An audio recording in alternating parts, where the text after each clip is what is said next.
Now what we're going to be looking at are transformations, and I know you have been exposed to transformations previously, such as stretches, shrinks, shifts, right?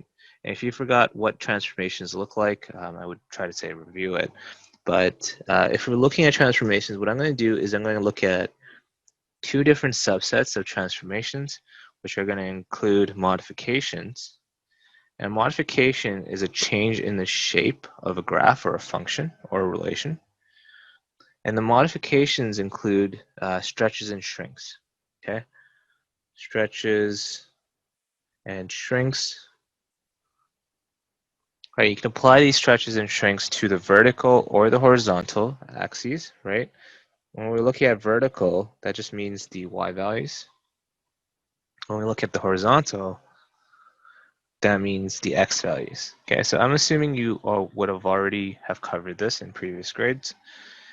What we're going to be mainly focusing on is to look at the function notation of transformations. I'm going to explain how we can use this to determine, to really create a universal way of looking at transformations. Okay, so modifications was one type of transformation. The other type of transformation we're going to be looking at are called shifts. Okay, a shift is basically a change in position. Modification is a change in shape, right? So this is a change in shape. Shift is a change in position.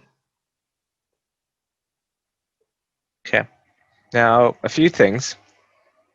We know that if we have a certain parent function, we can apply a set of transformations to it, right? Like if our parent function here was x squared, then if we wanted to create a general template of that, we would look at it using this notation, right?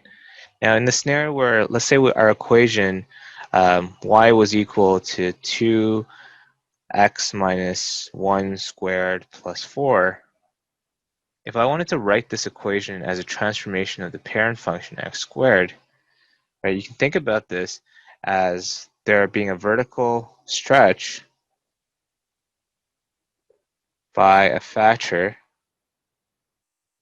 of 2, right? So that's one of the first transformations. We also have a horizontal shift 1 unit right. Right, that's the x minus 1 squared, right? It's always the opposite if you want to think of it that way, right?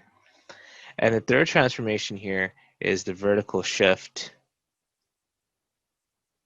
4 units up, right? So we can figure out the transformations from looking at the final transform graph, which is basically y. Or what we could do is we could also look at this in terms of function notation. Now let's say I wanted to translate this to looking at all the transformations I did to my original parent function f of x. Well, because you had a vertical stretch by a factor of 2, you basically did 2 times f of x, right? So 2 times f of x would basically look like 2f, right? You also had a horizontal shift 1 unit to the right. Right now, because in the case of the transformation, it should look like x minus 1. You basically plugged in x minus 1. Now, if you wanted to think about this piece by piece, let's take a look at the first transformation as a function. Okay, now in the first transformation, you have a vertical stretch by a factor of 2. So basically what you did was you multiplied f of x by 2. So that would have gave you 2x squared. That makes sense? Now in your second transformation, you would have had a horizontal shift 1 unit to the right. Now, because in the function notation you're trying to mimic the final graph, what you're plugging in here is you're doing 2 from the previous transformation, you're doing 2f of x minus 1, right? And 2f of x minus 1, you're basically doing 2 times for f of x, you're plugging in x minus 1, so you get 2 times x minus 1 squared.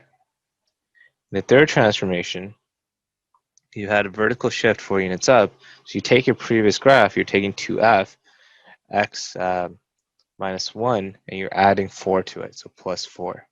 That's going to give you 2x minus 1 squared plus 4. You can notice that if you break it down in terms of transformation, you can actually recreate this equation, right? So the transformation notation of describing transformations. This is called the transformation function notation. This function notation can be used to describe transformations by using it